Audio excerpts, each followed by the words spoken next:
What if I told you the outdated bike in the room is actually the one you'd enjoy the most? The Suzuki GSX-R1000R has been around for a while now. Rivals are pushing to 100+ horsepower, slapping wings everywhere, and charging you 20 grand for the privilege. Suzuki just quietly came back with a Euro 5+ certificate, some tweaks. And honestly, a pretty convincing argument for why older doesn't mean worse. I took it out at Monteblanco circuit in Spain. And here's what went down. Let's get the elephant in the room out of the way. Yes, it lost about 7 horsepower. New 4-to-1 exhaust, tighter emissions compliance, reduced valve overlap. On paper that stings, but real talk. Below 12,000 revolutions per minute you won't feel a thing missing.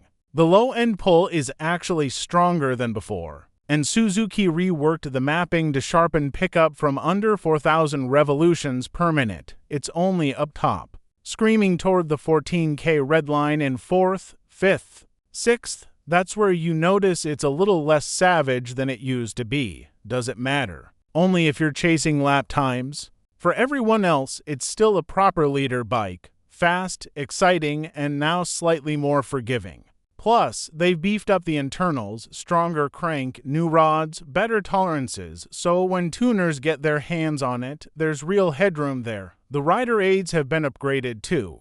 Better IMU, new algorithms, lean-sensitive torque control. The whole package is smarter than before. Traction control, wheelie control, ABS, all more refined. That said, it's not a dramatic jump. The TC stays conservative until you drop it to minimum, and the wheelie control is tied into TC, which is a bit annoying on a track with crests like Monteblanco. What could be a smooth, controlled lift just gets chopped off. Small complaint, but worth knowing, the braking feel has improved too.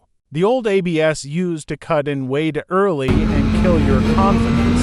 The new software is more subtle, holds more stopping power through the intervention, and recovers faster. Still not quite at the level of Honda or the Europeans, but noticeably better.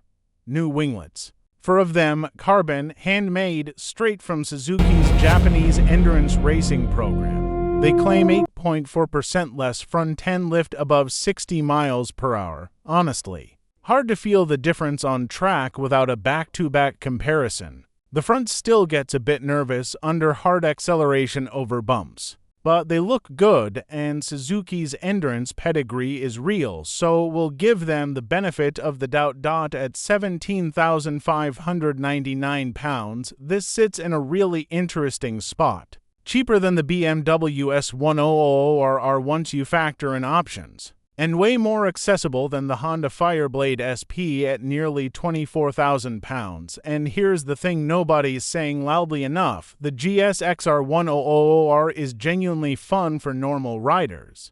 Hop on a BMW or Ducati at this level and you spend half your track day feeling like you're not doing it justice. The Suzuki? You can actually work it. You can feel the limits, push toward them, and come away grinning. That's not a consolation prize. That's the whole point of riding. So is the 2026 GSX-R1000R still relevant? Yeah, maybe more than ever. Because while everyone else is racing to be the most extreme, Suzuki is quietly making the case for being the most enjoyable. And sometimes that's exactly what you need.